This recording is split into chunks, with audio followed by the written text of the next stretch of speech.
అత్తగారంటే అమ్మలా ఉండాలి తప్ప పెత్తనం చూపించి అధికారిలా ఉండకూడదు. బొమ్మరిల్లు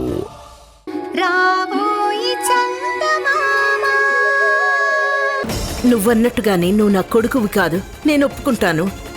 కానీ మమ్మల్ని మాత్రం బయటికి పంపించకు. ఇంకేం మాట్లాడకండి. మళ్ళీ ఈ జన్మలో మీరు నాకు మొహం చూపించకండి. Get out! అది కాదు బాబు, నేను చెప్పేది చాలా పొలైట్ గానే చెప్తున్నారుగా బయటికి వెళ్ళిపోమని. మర్యాదగా వెళ్ళండి, లేదంటే మెడపట్టి బయటికి గంటాల్సి వస్తుంది. Just get out. వెళ్ళండి, వెళ్ళండి. నీరజా, నీరజా.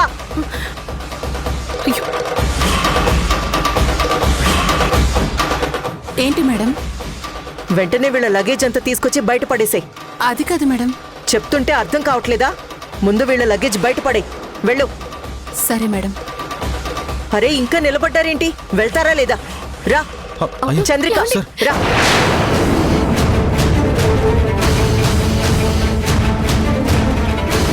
రా, రండి, వెళ్ళండి.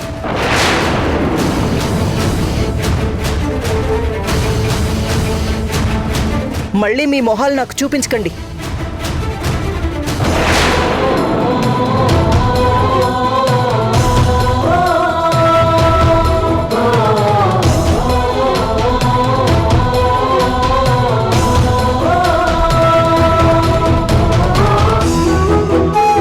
చూసారా అత్తయ్య, మీ అబ్బాయి ఎలా మారిపోయారో చూసారా? ఇలాంటి పరిస్థితి వస్తుందని నాకు ముందే తెలుసమ్మా. ఎందుకంటే రుద్రాణి ఎలాంటి మనిషో మనకి తెలుసు కదా. ఏ పరిస్థితినైనా సరే తనకు అనుకూలంగా మార్చుకోగల సమర్థురాలు. అబద్ధం చెప్పి భరత్ మనసు మార్చేస్తుందని అనుమానిస్తూనే ఉన్నాను. చివరికి నేను అనుకుందే నిజమైంది. ఆయన అలా మారిపోవటంలో నేనేమీ ఆశ్చర్యపోలేదత్తయ్య. రుద్రాణి ఇలాంటిదేదో చేస్తుందని నేను ముందు నుంచే ఊహించుకుంటూ ఉన్నాను. కాకపోతే ఆ విక్రమ్ వచ్చేలా చెప్పటం అనేది నేను జీర్ణించుకోలేకపోతున్నాను.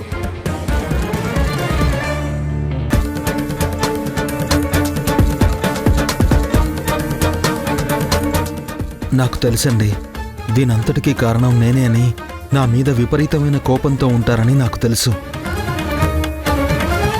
నిజమే, దీనంతటికీ కారణం నేనే. నేను చెప్పడం వల్లే భరత్ గారు మీ మీద కోప్పడ్డారు, మిమ్మల్ని బయటికి నెట్టేశారు. దీనంతటికీ కారణం నేనే. అసలు ఎందుకలా చేసావు బాబు? నువ్వు రుద్రాణిని ప్రేమించావు, రుద్రాణిని పెళ్లి చేసుకోవాలని ఎంతో ఆశపడ్డావు.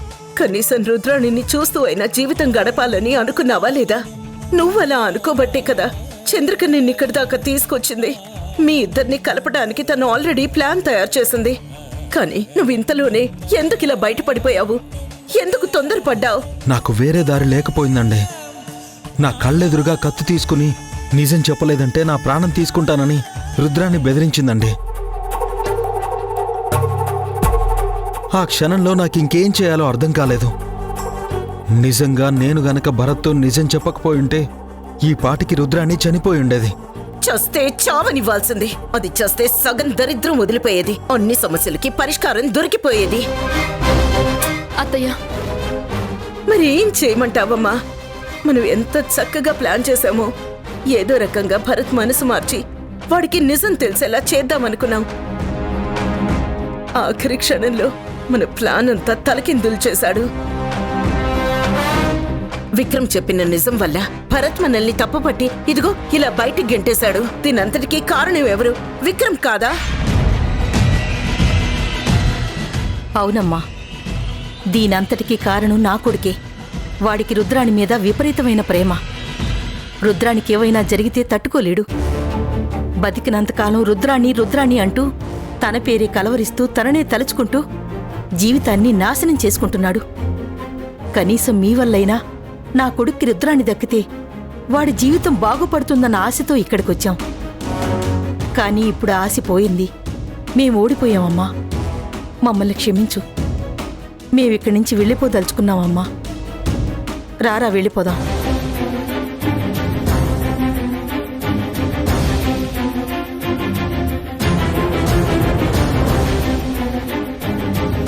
ఏంటమ్మా ఇది? ఎంతకాలం ఇలా ఓటమిని ఎదుర్కొంటావు? ప్రతిసారి నీ మీద రుద్రాణి విజయం సాధిస్తూనే ఉంది. చేయని తప్పుకి నువ్వు శిక్ష అనుభవిస్తూనే ఉన్నావు.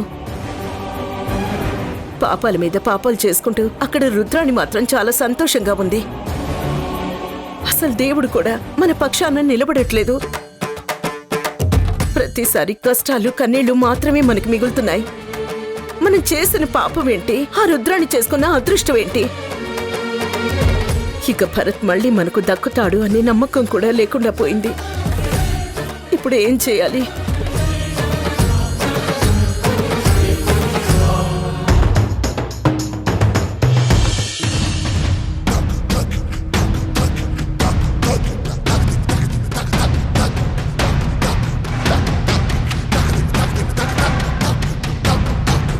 సార్, రుద్రాణి చెప్పింది నిజం.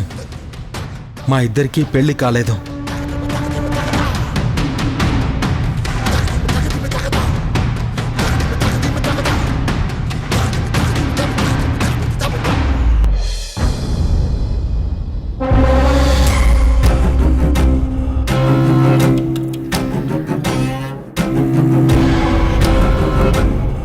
చూసావా విజయ్, మన పక్కనే ఉంటూ మనకి ఎంత ద్రోహం చేశారో చూసావా? ఇన్ని రోజులు నేను నిజం చెప్తున్నా, నా మాట వినడానికి కూడా నువ్వు ఇష్టపడలేదు. వాళ్ళు చెప్పిందే నిజం అనుకున్నావు. ఆ విక్రమ్ ఎంత మోసగాడో నేను మొదటి నుంచి చెప్తూనే ఉన్నాను. తను నన్ను ప్రేమించిన మాట వాస్తవమే, కానీ నేను అతన్ని ప్రేమించలేదు. నేను ప్రేమించింది నిన్ను. నీకోసం నేను అందరినీ కాదనుకొనొచ్చాను. కానీ ఆ చంద్రిక ఆ విక్రమ్ని తీసుకొచ్చి ఎంత నాటక వాడిందో చూడు. ఇన్ని రోజులు నా బాధ ఎవరితో చెప్పుకోవాలో అర్థం కాలేదు. ఒంటరిగా ఎన్ని రోజులు కూర్చొని కుమిలిపోయాను. నీకు తెలుసా విజయ్, ఈ రోజు విక్రమ్ నోటి నుంచి గనక నిజం రాకపోయుంటే నేను నిజంగా చనిపోదాం అనుకున్నాను. నువ్వెందుకు చనిపోవాలి? అసలు నువ్వేం తప్పు చేసావని చనిపోవాలి? తప్పు చేసింది ఆ చంద్రిక, వాళ్ళ అత్త మీనాక్షి, ఆ విక్రమ్. వాళ్ళు చేసిన తప్పుకి నువ్వెందుకు బలి కావాలి? మరేం చేయమంటావు విజయ్? నా మాట వినిపించుకోవడానికి ఎవరున్నారు చెప్పు? ఈ రోజేదో అదృష్టం బావుండి నిజం బయటపడింది కాబట్టి సరిపోయింది. లేకపోతే నువ్వు నన్ను ఆ విక్రమ్కి అప్పగించేవాడివి కదా. ఆ రోజు కూడా నేను ఆ విక్రమ్తో కలిసి ఉండలేకే విషం తాగాను. కనీసం ఆ రోజు కూడా నీ మనసు మారలేదు. కట్టుకున్న భర్తని అలా దూరం చేసి ఏడిపిస్తావా అని నా మీద ఫైర్ అయ్యావు. కానీ నా మనసులో ఉన్న బాధ ఎవరికి తెలుసు? I'm really sorry Rudrani. వాళ్ళు చెప్పిందంతా నిజమే అనుకొని నేను నిన్ను అనుమానించాను. తప్పు నాదే. I'm extremely sorry. ఊరుకో విజయ్, నీకు నాకు మధ్య సారీలేంటి? ఏదైతేనే చివరికి నా నిజాయితీ ఏంటో నీకు అర్థమైంది కదా. నాకది చాలు. ఇక మన మీద ఎవరి నీడ పడకుండా మనం సంతోషంగా ఉందాం. లేదు రుద్రాణి, మనం ఇక్కడ ఉండగా సంతోషంగా ఉండలేం. నాకు ఆ విషయం అర్థమైపోయింది. ఆ విక్రమ్ చంద్రిక వాళ్ళు ఇంట్లో నుంచి బయటికి వెళ్ళినా వాళ్ళు సైలెంట్గా ఉంటారని నేను అనుకోవటం లేదు. మళ్ళీ ఏదో ఒక ప్లాన్ చేస్తారు. మన ఇద్దరి మధ్యన ఏదో ఒక డిస్టర్బెన్స్ మళ్ళీ క్రియేట్ చేస్తారు. వీటన్నిటికీ పరిష్కారం వెతుక్కోవాలి. నువ్వేం కంగారు పడకు, నాకు కొద్దిగా టైం ఇవ్వు. ఏదో ఒక ఏర్పాటు చేస్తాను. రుద్రాణి, మనం ఒకప్పుడు వీళ్ళందరినీ వదిలేసి ఏదైనా వేరే చోటికి వెళ్ళిపోదాం అనుకున్నాం, గుర్తుందా? అవును, అన్ని ఏర్పాట్లు చేసుకున్నాం. కానీ ఆఖరి నిమిషంలో ఆ చంద్రికొచ్చి వీసా స్టాంపింగ్ చేసిన పాస్పోర్ట్ని చింపేసింది. అందువల్ల మన ప్రయాణం ఆగిపోయింది. వెంటనే ఆ వీసా వచ్చే ఏర్పాటు చేద్దాం. మనం వెంటనే ఈ కంట్రీ వదిలిపెట్టేసి ఎటైనా దూరంగా వెళ్ళిపోతాం రుద్రాణి. ఇక్కడుంటే వీళ్ళు మనల్ని డిస్టర్బ్ చేస్తూనే ఉంటారు. వెంటనే ఆ ఏర్పాట్లు చూడు. అలాగే విజయ్, నేను అదే ఆలోచిస్తున్నాను. ఆల్రెడీ ఆఫీస్లో మాట్లాడేశాను. మనకి త్వరలోనే పాస్పోర్ట్ అందుతుంది. మనం వెంటనే ఇక్కడి నుంచి వెళ్ళిపోదాం. ఉం? నీకు తోడుగా నేను, నాకు తోడుగా నువ్వు. మనిద్దరం ఇలా హ్యాపీగా ఉంటే చాలు విజయ్.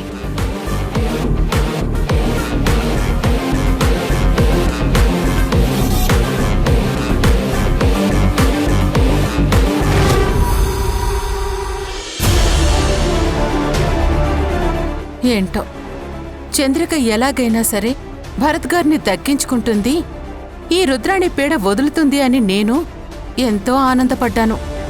కానీ చివరికి ఆవిడే బయటికి వెళ్లాల్సొచ్చింది. ఇంకా నయం, పనిలో పని నువ్వు కూడా చంద్రికకి సాయం చేస్తున్నావని నన్ను కూడా భరత్ బాబు మెడపట్టి బయటికి గెంటాడు కాదు. అందుకే ఎక్కడైనా సరే ఒక న్యూట్రల్గా ఉండాలి తప్ప ఎవరో ఒక పక్కన ఉండకూడదు. ఇక చంద్రిక జీవితం ఏమవుతుందో ఏంటో. నీరజా, నీరజా, ఆహ్, రండి మేడం రండి. మీ గురించి తెగ ఫీల్ అయిపోతున్నాను. నా గురించా? నా గురించి ఏం ఫీల్ అవుతున్నావే? అదే మేడం, మీరు భరత్ బాబుని దక్కించుకోవడానికి ఎంత కష్టపడ్డారు చెప్పండి. ఎన్ని అవమానాలు పొందారో, ఎన్ని తిట్లు తిన్నారో, ఎన్ని చెంపదెబ్బలు తిన్నారో. ఇన్ని జరిగినా చివరికి మీకు భరత్ బాబు దక్కుతాడో లేదో అన్న టెన్షన్ అయితే ఉంది కదా.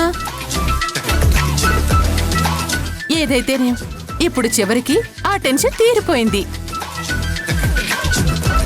భరత్ బాబే చంద్రికని ఇంట్లో నుంచి బయటికి గంటేశాడు.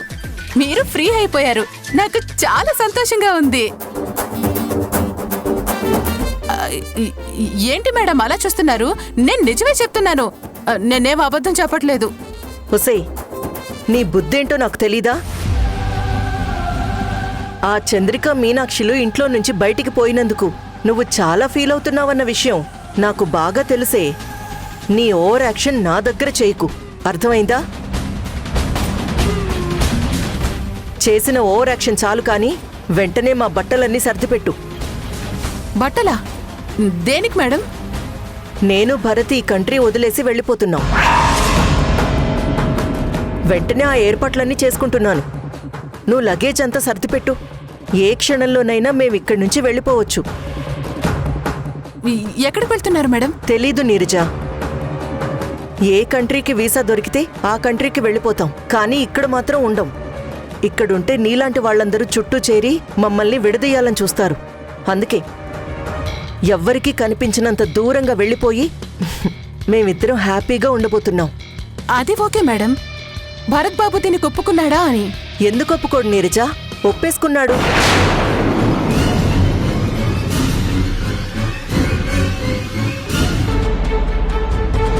భరత్ బాబు ఎలా ఒప్పుకున్నాడండి?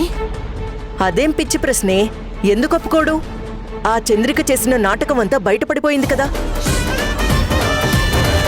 విక్రమ్ గాడు అంతా నిజం చెప్పేశాడు. ఇంకెందుకు ఒప్పుకోడు? అది కాదు మేడం, విక్రమ్ బాబు ఏం ఒప్పుకున్నాడు? తనని తీసుకొచ్చింది చంద్రిక, తనతో నాటకం ఆడించింది చంద్రిక అని ఒప్పుకున్నాడు. దానివల్ల చంద్రిక తనని మోసం చేసిందని భరత్ బాబుకి తెలుసు. కానీ తను భరత లేదా విజయ అనే విషయం ఆయనకింకా కన్ఫ్యూజన్లోనే ఉంది కదా. ఆ కన్ఫ్యూజన్ క్లియర్ చేసుకోవడానికే కదా పోలీస్ స్టేషన్కి వెళ్లి తను ఎవరో తెలుసుకోమని చెప్పమని కంప్లైంట్ రైజ్ చేశారు. ఆ పోలీస్ కేసు క్లియర్ అవ్వాలి, వాళ్ళు ఎంక్వైరీ చేయాలి, రిపోర్ట్ ఇవ్వాలి. అదంతా జరగకుండానే తను విజయ్ అని ఎలా డిసైడ్ అయిపోయాడు? ఓసి పిచ్చి నీరజా, ఇలాంటి డౌట్స్ నీకొస్తాయని నాకు ముందే తెలిసే. నీకే కాదు, భరత్కి కూడా ఇలాంటి డౌట్ వస్తుందని తెలిసే భరత్కి ఒక విషయం క్లారిటీ ఇచ్చేశాను. అదేంటో తెలుసా? తన పేరు విజయ్, భరత్ కాదు అని పోలీస్ ఎంక్వైరీలో తేలినట్టుగా పోలీసుల చేతనే చెప్పించాను.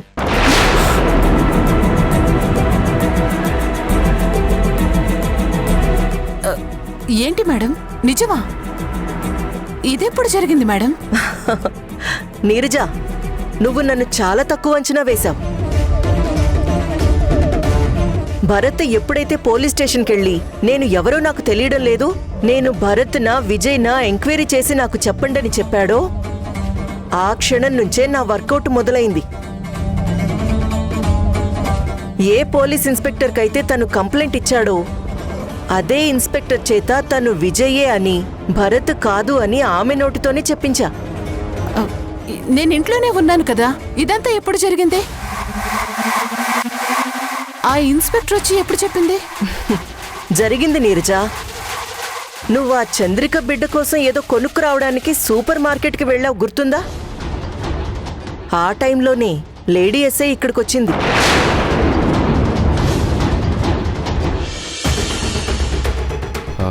చెప్పండి మేడం. మీరు అడిగినట్టుగానే మీ గురించి మొత్తం ఎంక్వైరీ చేశాం. మీరు అనుకుంటున్నట్టు మీ పేరు భరత్ కాదు, మీ పేరు విజయ్.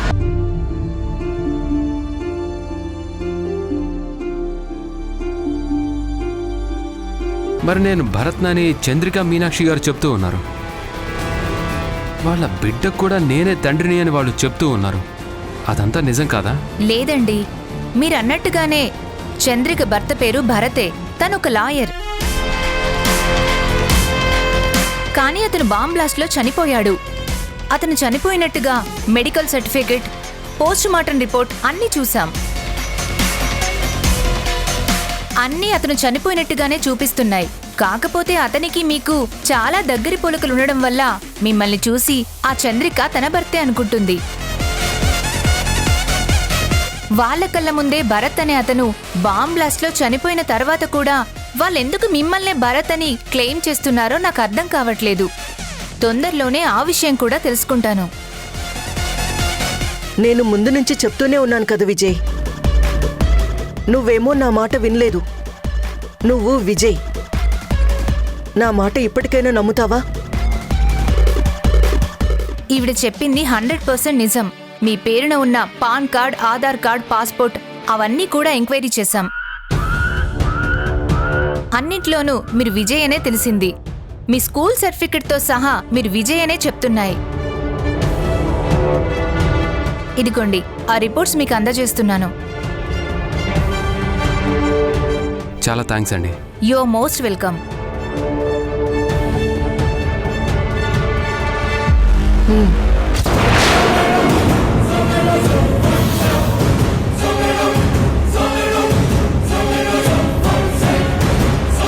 అసలు ఇలా జరుగుతుందని నేను అసలు ఊహించలేదు మేడం.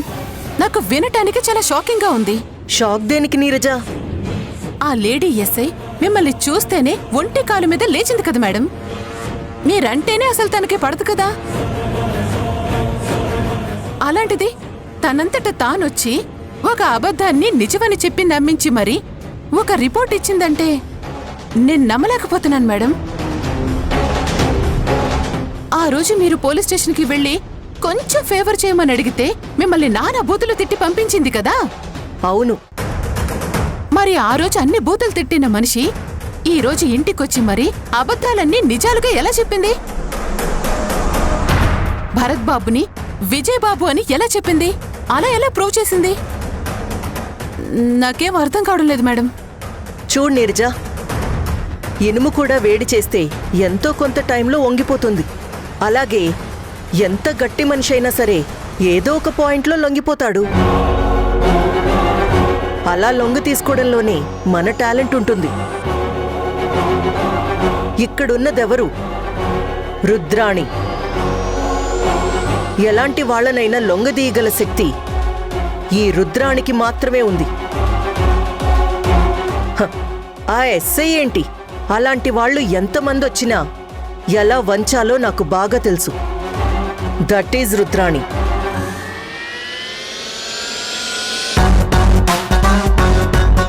వామ్మో, నువ్వు సామాన్యురాలివి కాదు రుద్రాణి. ఏకంగా ఒక మనిషిని వాళ్ళ ఐడెంటిటీనే మార్చేశావంటే నువ్వు సామాన్యురాలివి కాదు. ప్రేమించిన వాణ్ణి దక్కించుకోవడం కోసం మరి ఇన్ని ప్రయత్నాలు చేస్తారా? ప్రపంచంలో పిచ్చోళ్ళ గురించి వింటవే కానీ ప్రత్యక్షంగా ఇప్పుడే చూస్తున్నాను. ఎందుకైనా మంచి తల్లి, నీతో కొంచెం జాగ్రత్తగా ఉండాలి. తేడా వచ్చిందంటే నా ఐడెంటిటీ కూడా లేకుండా చేస్తావు. వామ్మో.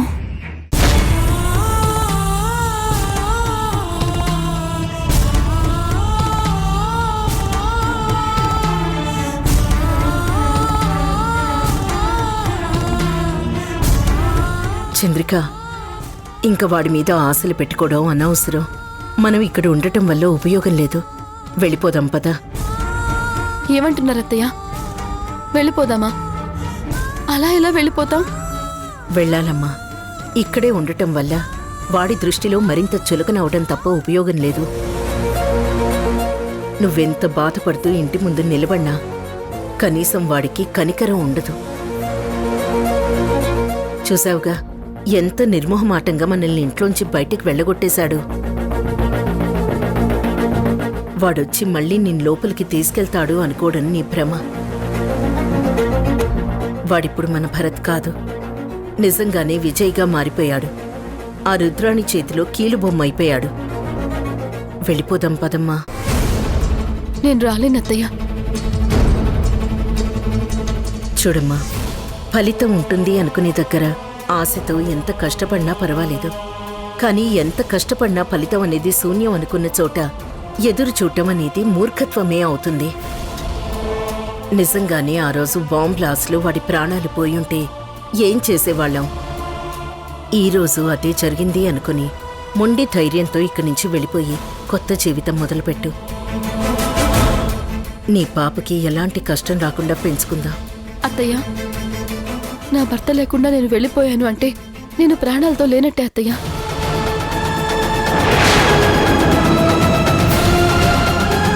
తను విజయ్ కాదు భరత్ అన్న విషయం నాకు తెలుసండి. నా ఎంక్వైరీలో కూడా అదే తేలింది. రుద్రాణి, రుద్రాణి, మీరు లోపలికెందుకొచ్చారు? అసలు మిమ్మల్ని బయటికి వెళ్ళిపోమని చెప్పి విజయ్ బయటికి తోసేశాడు కదా. ఆయన విజయా? విజయో భరతో నీ మనసుకు తెలీదా? ఆయన విజయ్ అని ప్రూవ్ చేయటానికే కదా ఆ లేడీ ఎస్ఐ ఫ్యామిలీని యాక్సిడెంట్ చేసి చంపాలని చూసావు.